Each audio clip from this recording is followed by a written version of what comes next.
কিয়ামতের ময়দানে আল্লাহর কসম করে বলছি, সেদিন জাহান্নামীদের ভীষণ কষ্ট হবে আর জান্নাতীদের জন্য অত্যন্ত আসান হবে, অবস্থাটা খুবই আরামের হবে।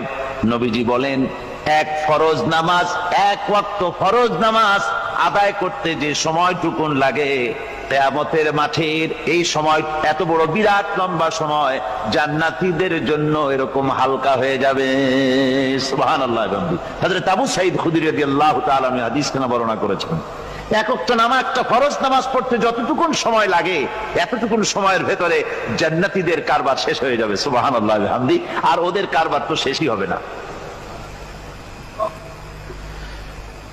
وَيَوْمَ تَشَقَّقُ السَّمَاءُ بِالْغَمَامِ وَنُزِّلَ الْمَلَائِكَةُ تَنزِيلًا।